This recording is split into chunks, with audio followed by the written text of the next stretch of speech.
Entre 2014 et 2015, Elisabeth Borne avait été la directrice de cabinet de Ségolène Royal. Si les deux femmes ont donc collaboré ensemble et sans doute beaucoup échangé, aujourd'hui, elles ne sont plus proches du tout. Si est en tout cas ce que l'on peut en déduire après les propos tenus par l'ancienne ministre à l'encontre de l'actuelle première ministre. Dans les colonnes du Point, le 8 mars 2023, celle qui a été à la tête du ministre de l'écologie sous François Hollande a assuré qu'Elisabeth Borne était méchante. Qu'est ce qu'elle est méchante, s'est-elle exclamé en riant.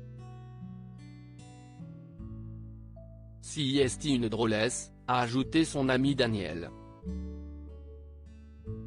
Néanmoins, Ségolène Royal n'a pas expliqué pourquoi elle estimait que le bras droit d'Emmanuel Macron n'était pas gentil.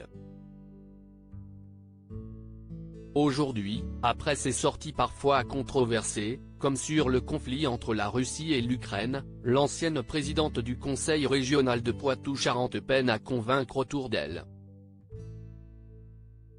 Seulement, elle peut tout de même compter sur le soutien de Luc Carvouna, maire PS d'Alfortville, dans le Val-de-Marne, ou encore de l'avocat Jean-Pierre Mignard, qui avait participé à sa campagne présidentielle, en 2007.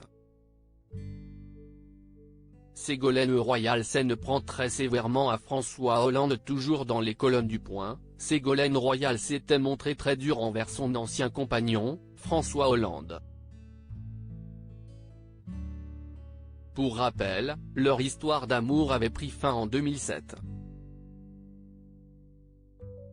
Une des raisons de leur séparation, la relation adultérine entretenue par l'ancien président de la République avec Valérie Trierweiler depuis les années 2000.